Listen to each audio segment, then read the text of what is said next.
Dark Avenger by Alex Ryder, page 94.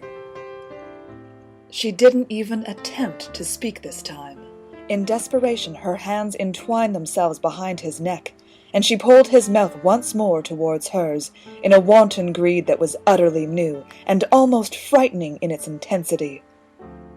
It was a greed, however, that demanded more than his mouth, and her fingers raked down his back in a blind craving that was suddenly arrested by his sudden stifled gasp of pain.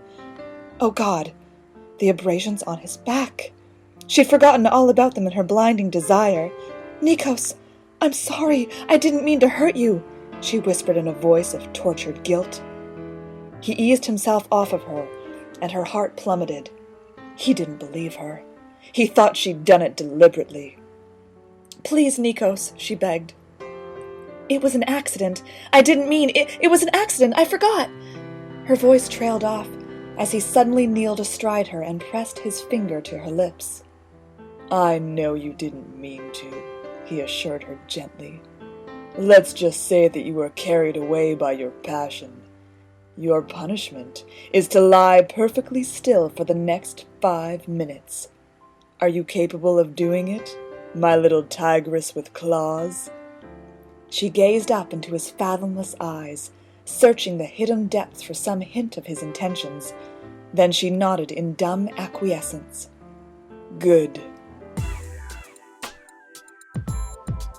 He laid his hands on her waist and slid them under her t-shirt.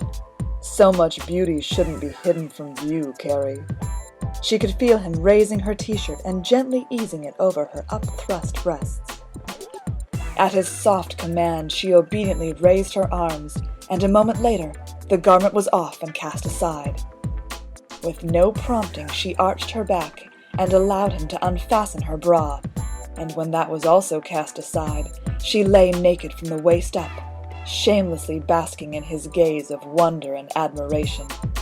A feeble voice from her conscience condemned her outrageous conduct, but stronger emotions shouted it down and told it to mind its own business.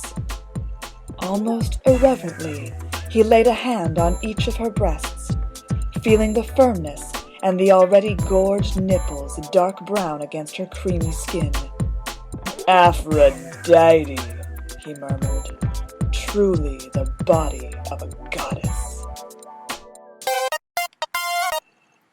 This has been a reading of Dark Avenger by Alex Ryder, read by Sara Bynoe.